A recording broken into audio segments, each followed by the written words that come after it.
What's up, McConaughey's? Welcome to the Mastering McConaughey podcast, where we explore the filmography and philosophy of Matthew McConaughey. I'm your guest host, Mark Usher. Hey, everybody. I'm also your guest host, Johnny Phillips. Thanks for joining us tonight. Yeah, Johnny, today we're we're reviewing Matthew McConaughey's first television role in Unsolved Mysteries, Season 5, Episode 12, the story Texas Most Wanted. I just want to say there's no better way for us to get this podcast off the ground than to start with an Unsolved Mysteries. Okay, let's just stop right there for a second and just reflect on how wonderful that is. All right. Was it not a staple of your childhood? You know, it wasn't. I didn't have cable. What? I didn't have cable growing up. So I kind of came, maybe in my latter teen years, I learned that this was really a thing. Dude. Yeah. This is why no one left their house after dark. Okay. This scared the shit out of everybody. Like, this is what kept America safe. Well, yeah, it was a phenomenon. Believe it. Yeah. So I'm familiar with it, just maybe not as familiar as others. Well, before we start talking about the performance, Yes. the McConaughey performance, what are you drinking today? I believe this beverage has produced an emotional response. I have a pint and a pickled egg. And red wine is the worst for my sores. You think maybe you and I can brew up some juice?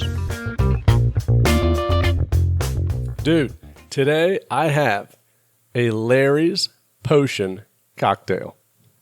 Larry's Potion. Tell me more.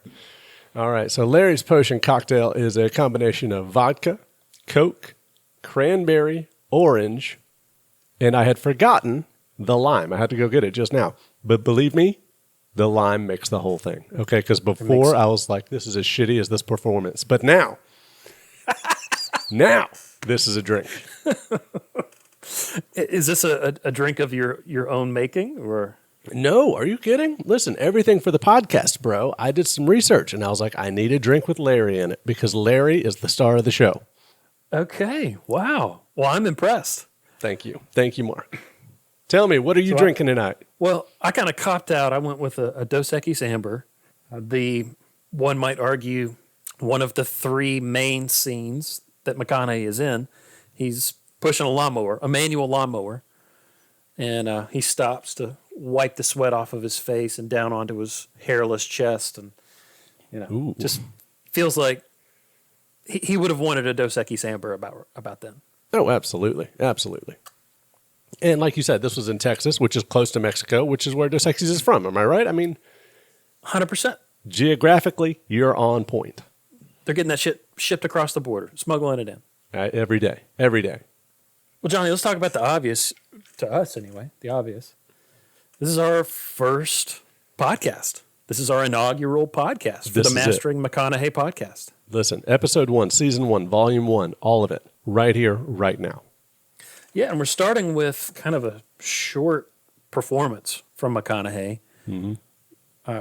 You said you're more familiar with Unsolved Mysteries than I am, but they tend to typically have 3 or 4 little segments, stories. Oh, yeah, absolutely. Yeah, through the whole program, right, you will have more than one story, and each of these will have some actors portray what has happened. Right? What led to this unsolved mystery? So they reenact it. Bingo. Thank you. And that leads us to Larry. Larry! Yeah, so I want to talk a little bit about, you suggested that I calculate or time how long McConaughey is on screen. And I did that today. When that was a good suggestion. Mm-hmm. Yeah, when I should have been working. So this entire segment about Larry, we keep saying Larry, McConaughey plays a man named Larry Dickens. Right.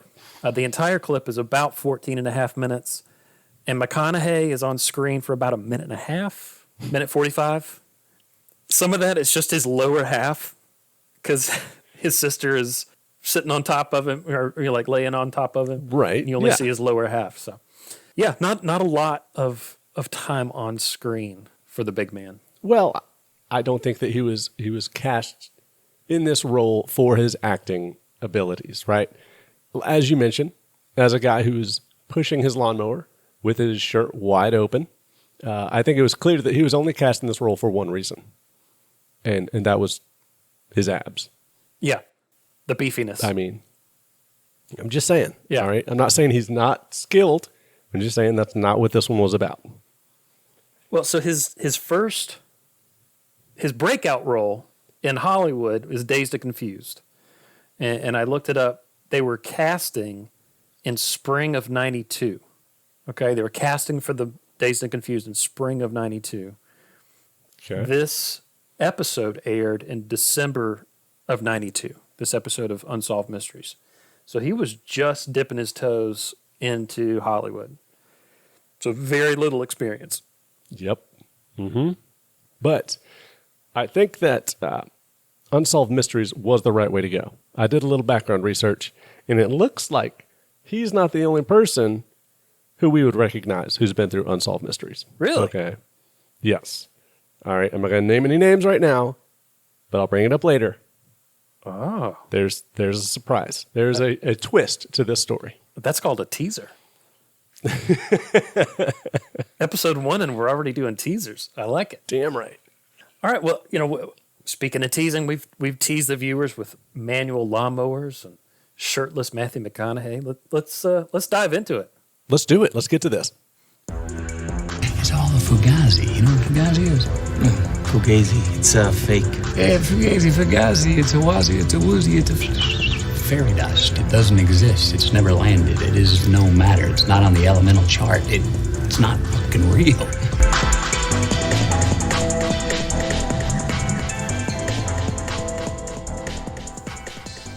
So the episode starts out September of 1984, and there's a woman in her house, and this man just is there in her bathroom with a hunting knife, and she chases him out, and it's a traumatic experience. I don't know if you remember. I watched this a couple of times today, but she's running out of the house with a gun, saying, "I'll kill you! I'll kill you!"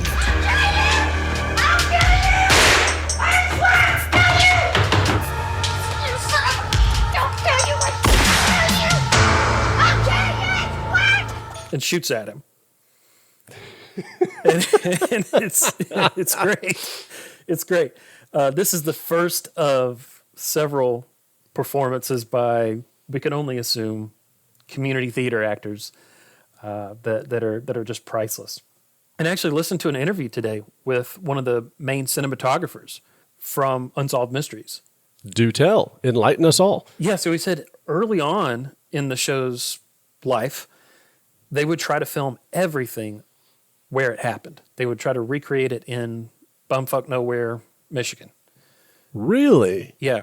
And so the pool of actors that they had available to them was non-existent. Really? In bumfuck Michigan? Yeah. Really? Yeah. So, yeah, I think the amateur performances by many of these actors is explained pretty well by that, that they are, in fact, amateur performers. I think that, eventually Hollywood would have wised up to this idea, right? I mean, Hollywood as a whole figured that out pretty early, right? We're going to make our spaghetti westerns in, actually, where was that? Italy? Didn't they film this in Italy? I think they did. I think that's why I think they just filmed them out in the desert somewhere. No, I'm telling In you. America. I'm telling you. That's why we call them spaghetti westerns. But Okay. All right. all I'm saying, stages, all right? You don't travel to these on-location places because that's fucking crazy, all right? Yeah. For obvious reasons. So apparently they started filming more in Los Angeles, but Yep. I think in this episode we definitely had some amateur actors. So again, September 1984, there's this home invasion. 4 months later, she sees her attacker in the newspaper, and his name is Edward Bell. He has a history of rape, indecent exposure to minors, and then the real story. We go back in time to August of 1978. That's when Larry Dickens was murdered. That's it. That's it, Mark. I was like, I don't know where the hell you're going with this, but you finally caught up. I caught up to you, man. I was like, I watched the wrong fucking clip for this. What the hell's going on? Well, it seems unrelated. But so from, not to spoil anything here, but Edward Bell, the killer, Larry's killer, is not seen from 1978 to 1984, and then not again until 1992. So they started us off with a little teaser, right? We're talking about teasers today. Unsolved mysteries. Yeah. Well, are we going to tell these people? Are we going to show them what's going on? What are we going to do here, Mark? These people want to know about Larry. I think we need to talk about Larry and about his family. I mean, he's a real person. Yeah. That they say he was a youth counselor, a former Marine. Yep. A married father of a 3-year-old. Seems to be a decent guy. He was coming back to visit his mother, and he was helping her around the house. Right. Yeah. Right. And throughout the episode, you hear from his mother and his sister, the real people that were interviewed Absolutely. for Unsolved Mysteries. And I mean, there are a couple of times where, your eyes start to well up with tears. I mean, there's real pain.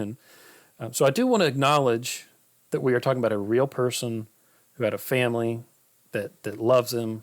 And we're just here to make fun of the performances. That's right? good. That's good, Mark. I'm glad you did that. You're absolutely right. A life was lost. Yeah. That day. All right. So that's the disclaimer, so we can do whatever we want from now on.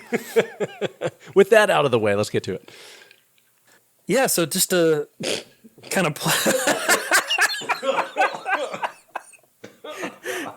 did Larry's potion go down the wrong pipe there? Larry's coming back to haunt me, bro. What else? What other nice things can we say about him? His abs, my God, those abs. Perfect. I think that's going to settle the ghost down. Yeah. So I guess the part of the episode with Larry in it, with Matthew McConaughey in it, starts with, as you said, Larry cutting grass with this manual lawnmower. He's there for a few days to help his mom out, and there's this great scene. I love it. He's got a shirt unbuttoned, cutting grass, and he stops. There's a close up of him, and he just wipes the sweat off of his face, and you can just see his hairless chest glistening. Tell me more, Mark. They only had a minute and a half of him on screen, and they made good use of it right there. We know what Matthew's talents are, and we are exploiting him for those talents. Right. Okay. Right. That's exactly what we're doing. So he's cutting the grass, and his mom sees a truck pull up in front of their house. And this guy gets out. He's got no pants on. And he starts walking towards some kids playing ball in the street. And she calls the police. And this is where we first hear McConaughey speak. She's on the phone. He rushes into the kitchen and says, Mom, what's wrong? And then she says, there's a man with no pants. And he goes, no. And then runs out. And okay, to his credit, Larry is an ex-Marine, okay? He is an ex-youth counselor. He is jumping into action. Sure. Okay, exactly what we would expect Larry to do. Sure. Now, what does Larry do? Well, he runs out of the truck, takes the keys out of the ignition so the guy can't get away. Mm-hmm. And here's where we hear McConaughey again on screen. The guy comes back to the truck. It's very muffled because the camera, our POV is in the kitchen with the mother who's still on the phone with police. Mm-hmm. But you can hear McConaughey saying, put your pants on right now, and you're not getting your keys. So this guy, Edward Bell, who again has a history of indecent exposure, wants his keys back. He wants to get away before the police come. And the man puts his pants on so that he can try to get the keys back from Larry. And that's really when the tables turn. We have Edward Bell, pants on, Larry with keys, Bell wants keys back. Right. So there's only one way to get those keys back. Enter the conflict. Yeah. With a .22 pistol. That's it. Yeah. Yep. Bell comes out with this .22 pistol. And he's like, I'm getting my keys back. Give me my keys back. Right. No. Give me my keys back. No.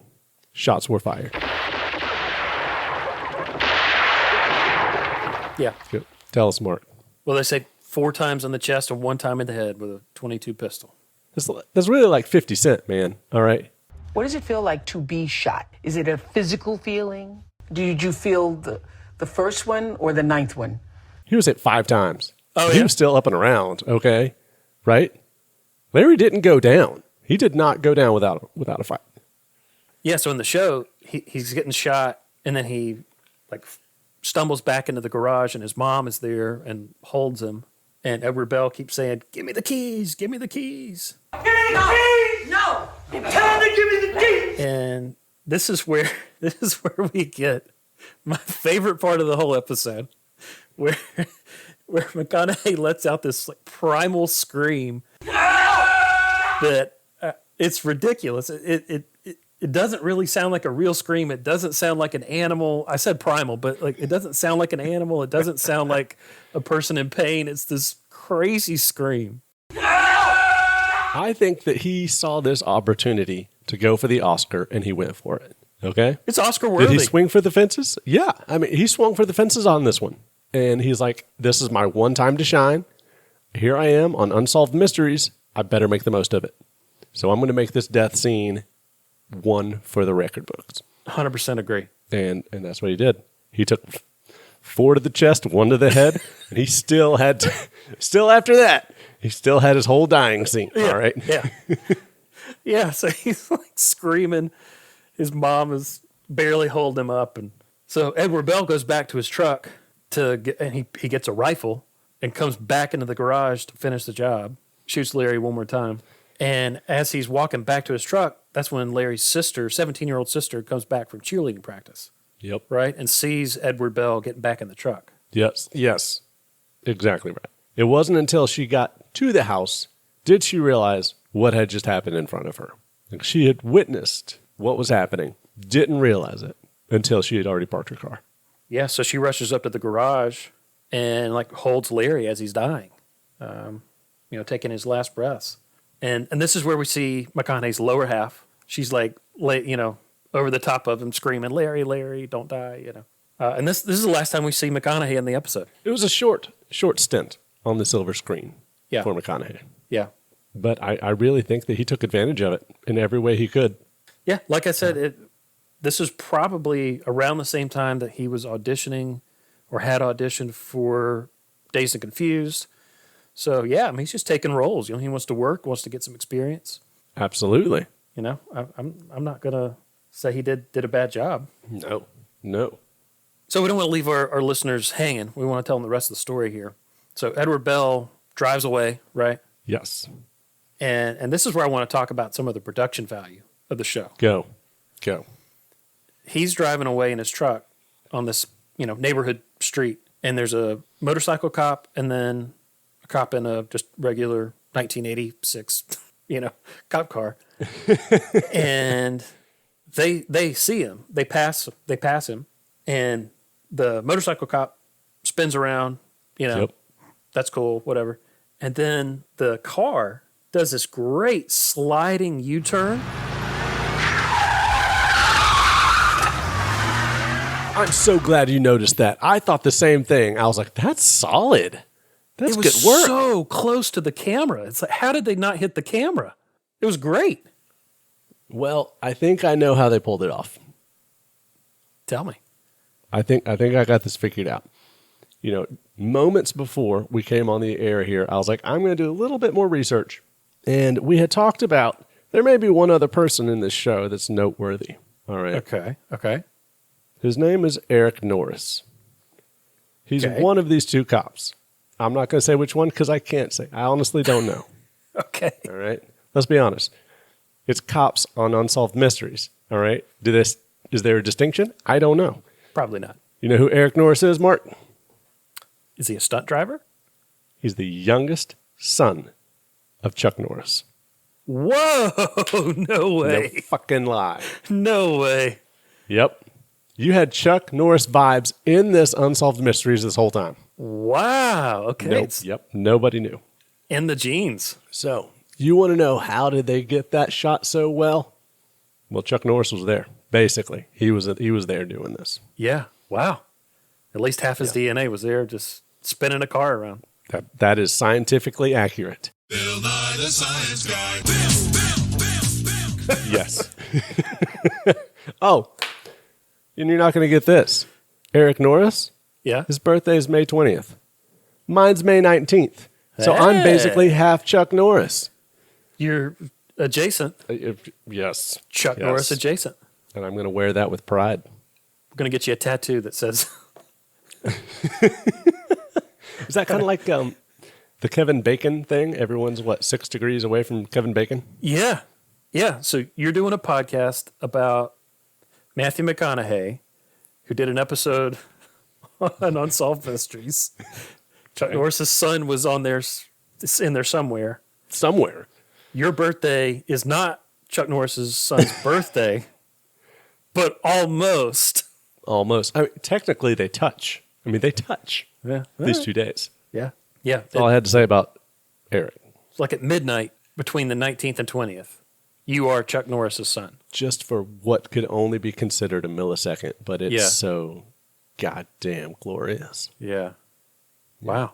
Yeah, and the 19th is coming up, so you're going to be able to experience that fresh. I will be one with the Norris. One. What was his thing? Was it the mustache that was in the early YouTube days? Are you with me? Like the Chuck Norris. What was his thing? He had a full beard, but he did a lot of Walker, Texas Ranger, and then a lot of movies, like kung fu movies before that, I think, where it was the kick. Yep. I do think his beard was in a lot of those memes, though. Like I think it was, punch you. Yeah. You know, they say Chuck Norris is so tough, there's no chin under his beard. There is only another fist. Beard has his own, personality. That's ridiculous. Chuck Norris. We digress. I'm sorry. Larry. No, that's what this is about, man. Let's just have some fun. Let's let the listeners have some fun, you know? So we got the car, the police car that spins around, and then they chase after Edward Bell, and the motorcycle cop is taking point, and Mr. Bell pulls out the rifle. He stops the truck, pulls out the rifle, is going to shoot the cop, and the cop does a slide, which is another great stunt. I was impressed. I think, yes. So the motorcycle cop slides the bike, kicks it away, right? Mm-hmm. Then runs, and if I'm not mistaken, does a somersault around the vehicle, around the cop car. He does, to find cover. So that has to be Eric Norris, is all I'm saying. That's fucking Eric, okay? It's got to be, yeah. It got to be. Yeah, great stunt work. Mm. But yeah, so the gun jammed, so he didn't shoot the cop. The M1 gun jammed, all right? Yeah. For one, who's doing crimes walking around with an M1, okay? I know this was what'd you say this was? The 60s? 78. 78 people. There's no reason to be walking around with an M1. You think that was a rifle used by the Army during Vietnam or something? Yeah, absolutely. Okay, so, it's like 10 years after the Vietnam War, less than 10 years. I still find the man is not properly equipped, all right? He's walking around with a .22 pistol and an M1 rifle. What is he prepared for? What does he think he's getting himself into? Well, he's driving to random neighborhoods and pulling his dick out in front of children, so I don't know that he's thinking clearly. But good point. Good point. Nope. I think yours was better. I'm not going to lie, Mark. No, I think it's a good point. And of course, how many years? This is 45 years ago that this happened. We live in an era where you can just go buy a gun anytime you want. You can buy an automatic rifle. Oh, Jesus. All that stuff. So, yeah, I don't want to get political, but how many shootings have we had in the last 3 days, Mark? It's just getting crazy. Too many. Crazy. Yeah, you hear it on the news. It's like, are you talking about another one? Like the one that happened yesterday? I oh no, it's a new one that. in Texas. It's like, oh, yes. Okay. Had that very conversation with someone. I'm like, yeah, I heard about that. I'm like, nope, did not hear about that. We want secure and safe schools, and we want gun laws that won't make it so easy for the bad guys to get these damn guns. Yeah. Anyway, luckily, Edward Bell only had a .22 rifle or a .22 pistol. Unfortunately, he was still able to kill Larry Dickens. Yes. But the police arrest him. Somehow, he gets out on bail or bond 2 months later. Okay, it was not a cheap bond either. It was over $100,000. Okay. It was like $125,000. Wow. I just had a judge a couple of weeks ago set a bond, not for one of my clients, but set a bond for somebody accused of trafficking at $1 million. $1 million. So, of course, this is in $2023, but $1 million isn't exactly a lot of money these days. I mean, right? Yeah, we're talking, yeah. $78 here. But I felt like that was a lot of money. I'm It was sure not it is. enough money because, honestly, at this point, I'm watching this episode and I'm like, okay, where's the unsolved mystery? We just arrested this guy, right? Right. Like, why am I sitting here watching this? I don't understand what the mystery is. And that's where it gets hairy. Like you said, makes Bond, gets out. Liquidates all of his assets and disappears. Gone. So again, the murder happens in August of 78. So 2 months later, we're in October of 78. Mm-hmm. Don't see him again until September of 1984. And then we never hear from him again. Telling you. Right? I started doing research on this guy. I was like, who is this guy? And that's when I realized the size and the scope of what we were watching unfold. All right. Really? Yeah. I had no idea. Tell me. Well, dude, let me tell you.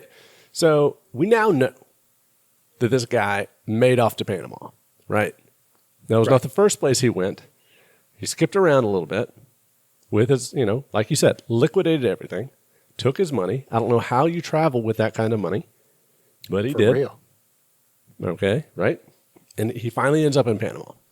And it was, in fact, the airing of this show that got him caught. That's right. Okay? Someone who had done a past deal with him said, I know this guy. Call the authorities. All right.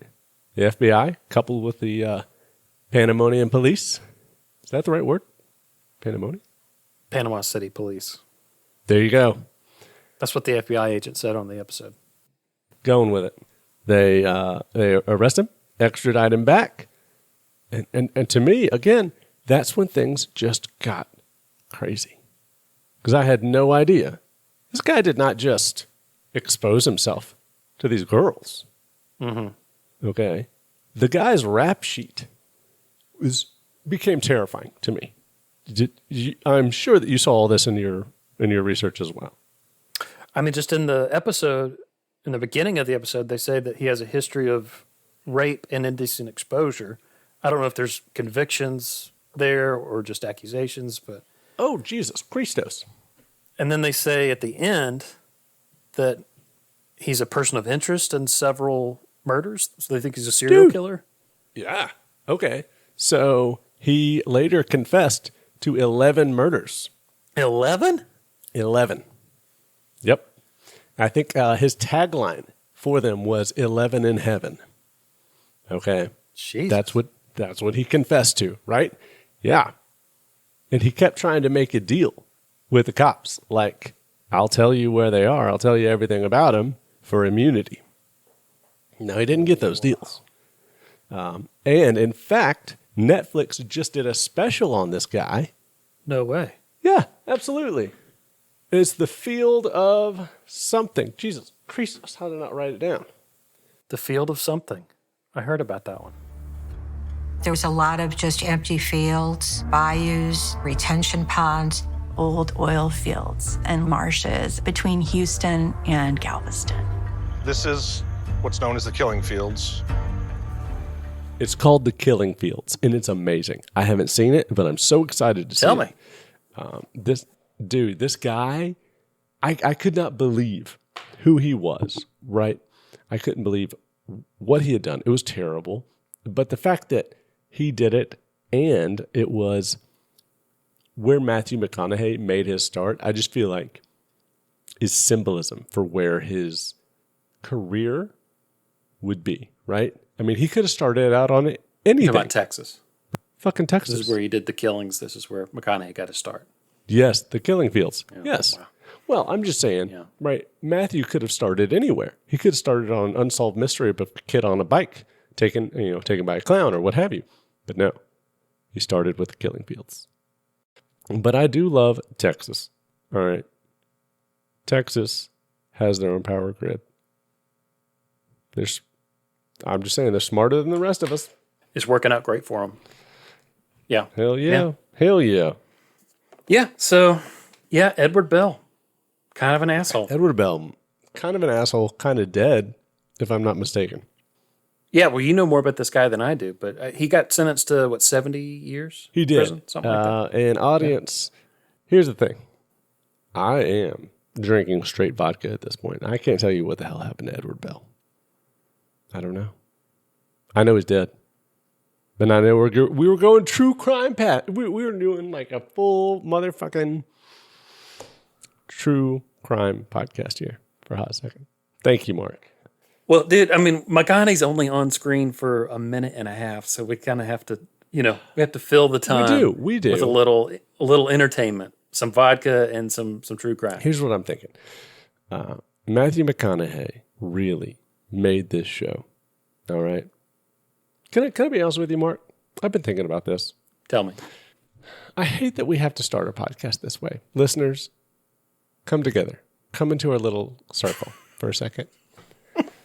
And I hate that we have to start it this way because this was a big deal. People did die from this man. This was very serious. And true. And I'm glad that we get to get this out of the way because Matthew McConaughey has such a great, amazing, golden calf career ahead of us. Oof. Yeah. Right? We have so much to look forward to. Yeah. And I don't want anyone to think that we're making light of the situation. Right? I know that you mentioned that, Mark. And I appreciate that. I'm glad you did. Yeah. Because fuck Edward Bell for one. Fuck him. Fuck him. Yay, Matthew. What are we going to say about Matthew? Man, I think he looks great. Fucking A, he does. I mean, obviously this is the beginning of his career, but he looks great. He doesn't look that different than he does now. If you see some of his YouTube videos, he's got a little of a goozle. His neck is, appropriate for a 53-year-old man. Loose skin, but I mean, he largely looks the same as he did back then. He does age quite well. Speaking of, I don't know if you, Mark, if you've noticed, listeners, you won't be able to see, but I did shave my beard. I'm sad about that. My wife asked me to because she said that she doesn't like to kiss the beard. And I said, well, shit, if I get more kisses, it's worth shaving it. So it was a cost-benefit analysis. I would much rather make out than have a beard. So this is the new me. Why don't you just do mutton chops? I'm not entirely clear what that means. Mutton chops, remove the stash and the goatee. You just... Nah. So we're talking... We need matching beards. All the way down and stopping. Mm-hmm. Yeah. Here's my thing. I'm trying to be a professional human being out there. I'm being attacked. I was actually called a supervillain. True story. I was called a supervillain 24 hours ago. Maybe the mutton chops would help that situation. But I just don't know if I need to go out in the world as the mutton chop man. You can't be afraid to be who you really are. That said, I don't think you're a mutton chop man. So that's what I'm thinking. It's a good call. Is that who I really am? Like, am I the mutton chop man? No, you look great with the beard. If you'd grow it out another month, I think the wife would be fine. She would not touch me. She wouldn't have fucking touched it, okay? No. Things would have been growing out of it, all right? You got to use that beard oil, man. And that leads us to talk about our sponsor today, beardbrand.com. Use promo code Mastering McConaughey at checkout and get 0% off. Although that is my preferred beard oil. I've been using for quite a while. You should reach out to them. We might be able to plug that shit.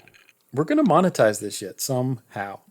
And no better way than to promote products that we actually use and love. So, yeah. I don't mind plugging Beard Brand. Fleshlights. What I was turned on, or I was introduced to a product by someone, I won't name who, recently. Was it a vajankle? It was a vajankle. And this is like a fleshlight, but it's not. Right. If you have a foot fetish and need a fleshlight, you can have a vajankle. I don't have one, listeners. Get your minds out of the gutter. I don't even know where it came from, but as soon as I saw it, I had to share it with my people. Oh, so you told me about it. All right. Well, I was trying to give you an out there. Nope. Listen, we're not going to lie to our listeners, Mark. Okay, they need to know us. All right. Sometimes Instagram puts shit in front of you you don't want to know. So this is a severed foot, and the member goes in the ankle hole, right? I don't know if ankle hole is a anatomically correct term. Yeah. Perhaps if it was a fibia, right? If your dick was the fibia, is that right? Sure. Yeah. So if you're trying to make a whole foot leg situation happen, Exactly. Yeah. Is this where a podcast is going, Mark? Absolutely. You know what? This might be a good time to try to find our center, find our McConaughey. Who's Fraba? I just want to meet new people and do cool things. I thought, man, that is about the best reason to go and do something there is in life, isn't it? Johnny, this is our McConaughey segment where we try to find our center. We try to find our kind of takeaway or favorite moment from the performance. We've said this a few times. There's not much there for McConaughey as far as his performance. So, yeah. What do you have any thoughts? Do you want to go first this time? I would love to go first. I want everyone to hear me loud and clear when I say this. Oh.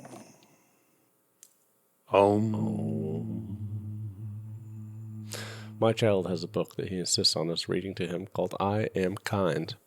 And in this book, Om is one of the lessons.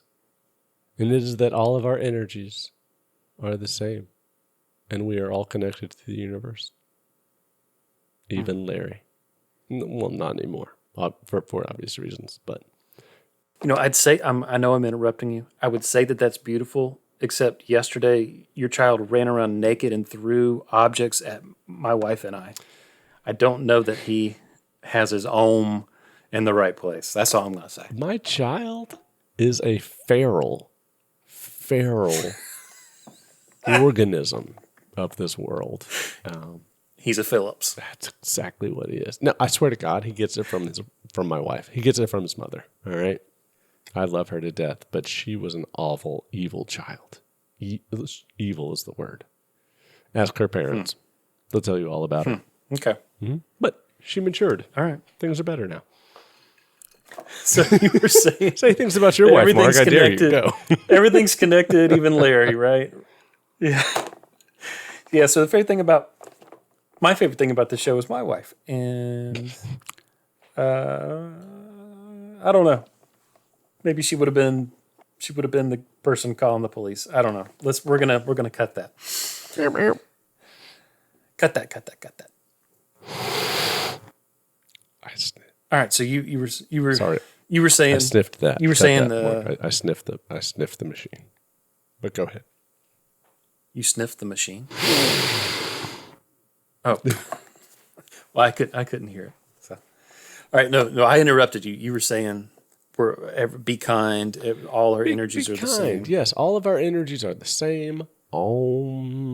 And I think that that's a great way to start our McConaughey, to let our listeners know that we are here to bring the world together. I think the world. I guess my McConaughey is. I think the world can unite around McConaughey's hairless, sweaty chest. For 2,000 rupees, we'd both go down on Matthew McConaughey. I think if there's one thing that we know about this world, it's that they agree with that. Yeah, he's been the world's sexiest man according to whatever the fuck publication at least once. You know, he made a career in the early 2000s on being a sex object, you know, being a romantic comedy guy. I think this was a good place, or at least set the tone, you know, for his career going forward. 1,000%. I mean, I've said it before and I'll say it again. This role was given to him so that he could mow the grass with that real mower with his shirt off. That's why he was given this, and that is who he is. Agree. Hard agree. A sex god, if you will. The Golden God! Well, so he went from lawn boy to sex god. Well, Mark, I know that you probably don't keep up with the inner workings of Liberty University, but they have a pool boy there who had sex with the president and his wife, and he also could be God. 2 Girls, 1 Cup. I saw that one. I'm just saying. I want to plug you Liberty University because I hate them. Two pastors, 1 pool boy. I saw that one.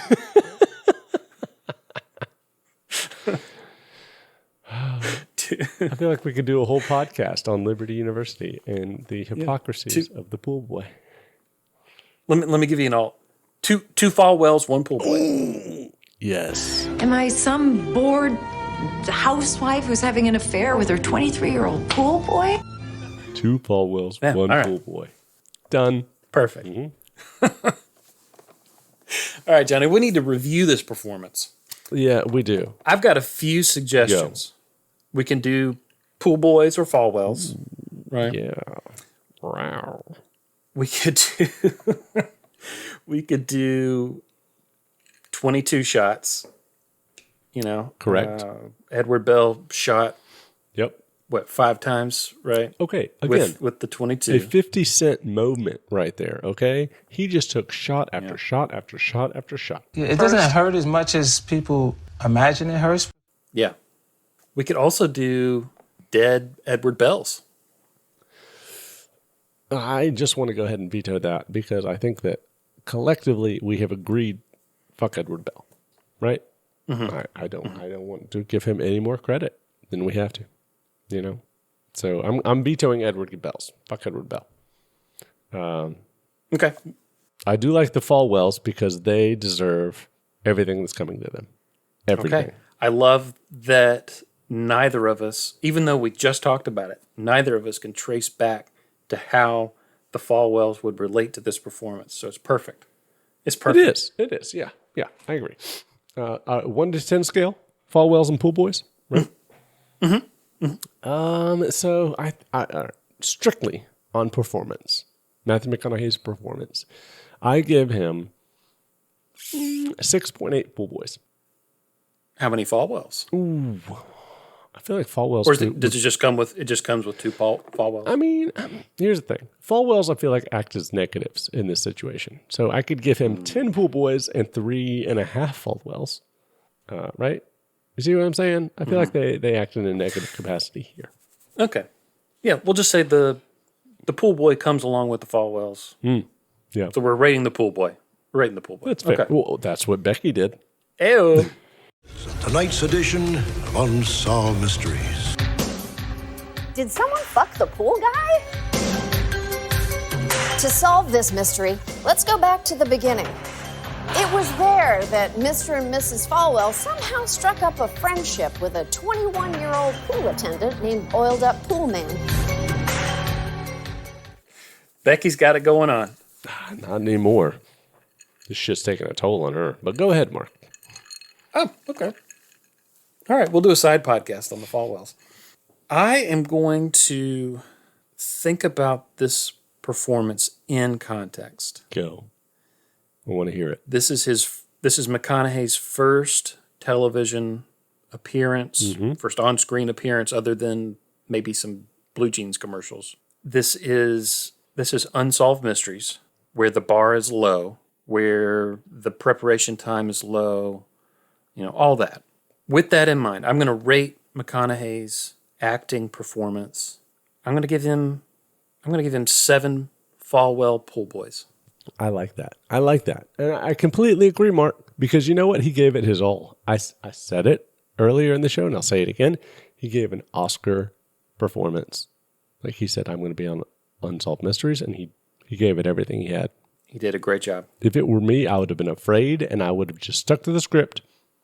I would have only died once, but not this guy, not Matthew. Not Matthew. He would not let that shit die. He just stayed alive and kept dying. He gave it his all. He did. Oh, man. I think this is great. I'm looking forward to seeing how his career progresses. Honest to God, I'm so excited.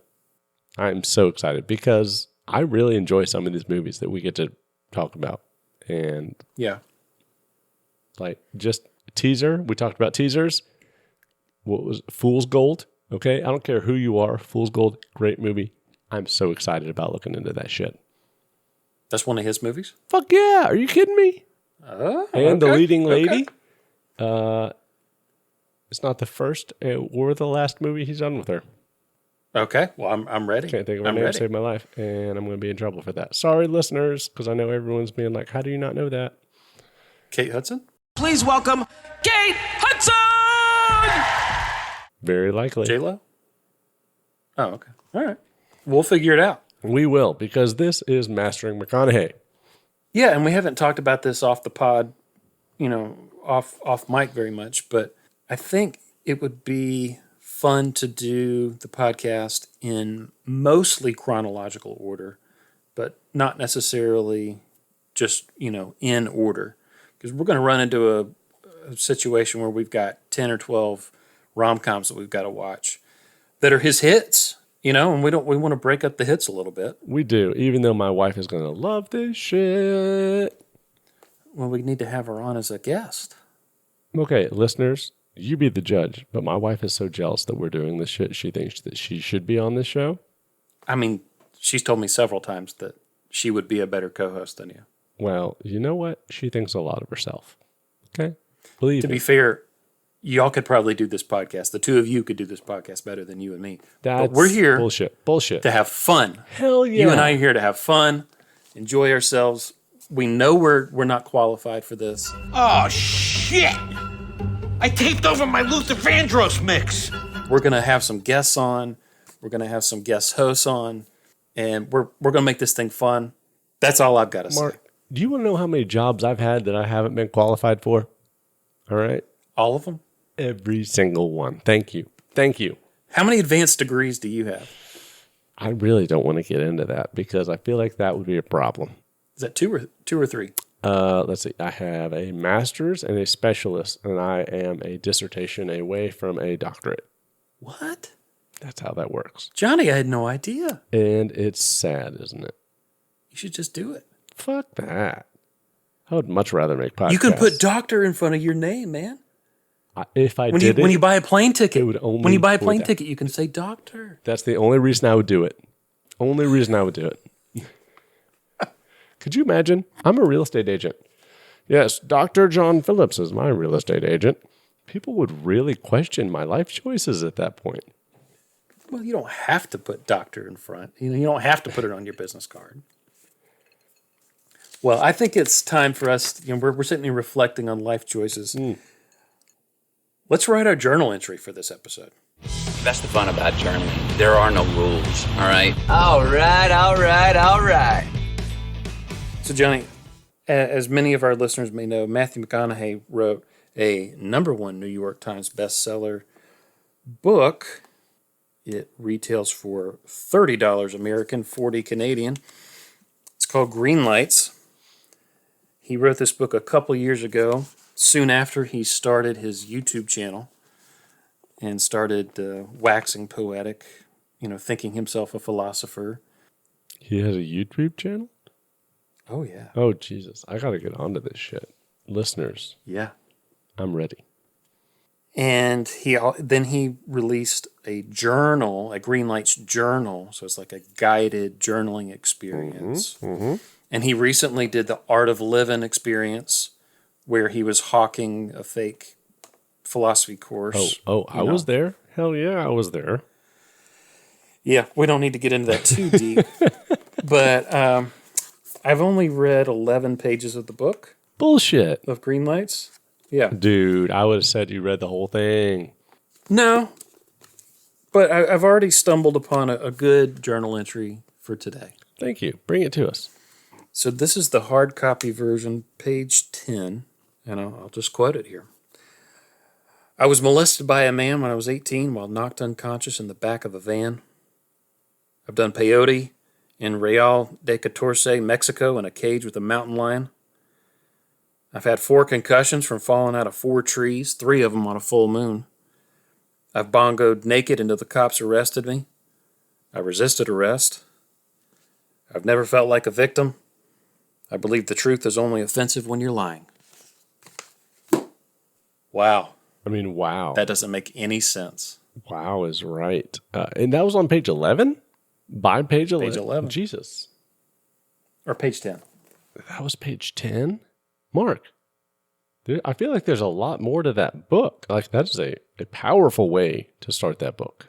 Yeah, he'd already talked about how his parents had gotten married and divorced 3 times and stabbed each other in the kitchen. And yeah. So, yeah, it's going to be a heavy book. Talking about green lights. Do you think, Mark, that those life experiences, do you think they made Matthew McConaughey, or that Matthew McConaughey was there the whole time? He says that it made him. Like he tells a story about his dad, I think, like physically abusing him because someone called him Matt, said, "Hey, Matt." And he responded to that name. And his dad beat the crap out of him for responding to Matt instead of Matthew. And he says that these life experiences, seeing his parents stab each other in the kitchen and get divorced 2 or 3 times and get remarried and, have this really crazy, irresponsibly, illogical, like strict family where you can't respond to a nickname or you get your ass beat. He's saying that shaped him and made him who he is. But his persona is one of someone who's very chill, very relaxed, very Zen Buddhist. I mean, yeah. I mean, this guy, I feel like he walks around with a djembe wherever he goes just so he can like tum-tum-tum-tum-tum the beat that he wants to talk to. I mean, this is who we're talking about here. Mm-hmm. Yeah. So as we move through the podcast, I will be learning and I'll be, I guess, passing on lessons to the listeners. And to me, Mark, because Matthew McConaughey, not to be mistaken for Matt McConaughey. Why don't we do this? Think about it. The Joker. Then the Joker. Yeah. Yeah. I think where you're going is, Matthew McConaughey is who we're talking about. Matt McConaughey doesn't exist. He refers to himself as McConaughey. Hey, folks, McConaughey here. Really? We're here to talk about McConaughey. McConaughey. So next time, what are we talking about, Johnny? What are we reviewing? I'm so excited about next time. We're going to be looking at Dazed and Confused. The coming-of-age tale. A coming-of-age tale. And they talk about the tale of high schoolers, which is inappropriate. Yes. Am I right or am I wrong? No, I am looking forward to it. Honest to God, I haven't seen it yet. This will be the first time in my adult life or childhood life, my entire life, that I've seen it. I've heard about it. I think that's great. Oh. Yeah, my wife is one of her films that she really enjoys, and I had never seen it before I met her. I think I've only seen it once. It was made in 1993 or released in 93, and it's set in 1976. Stars some big names. They're big now. Ben Affleck, of course, McConaughey. Yep.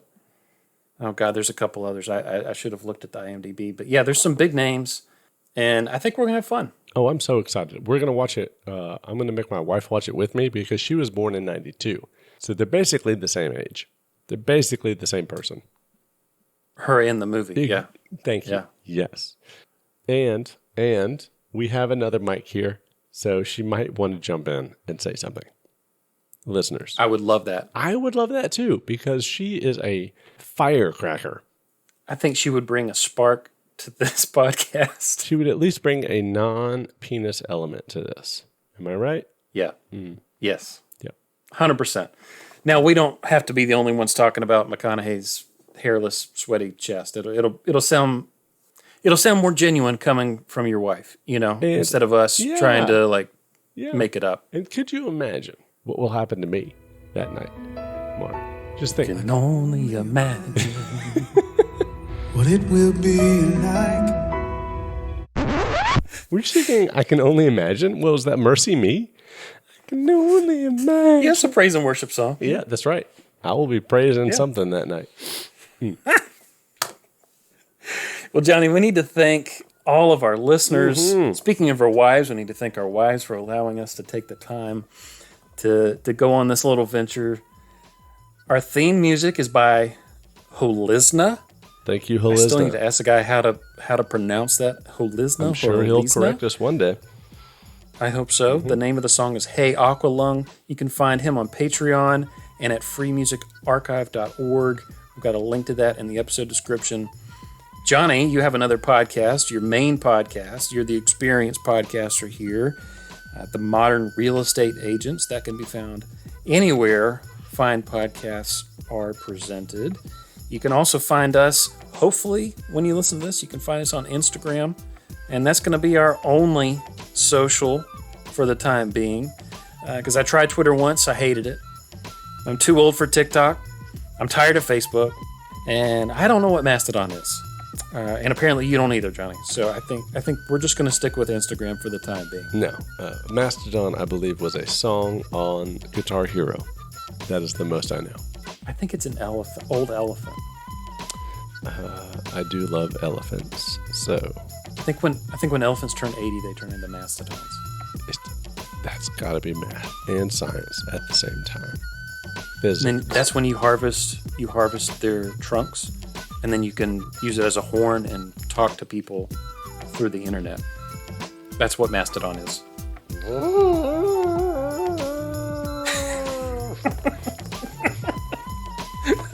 I love you, John. All right, listeners, we're going to say goodbye for now. We'll talk to you next time. Holla back.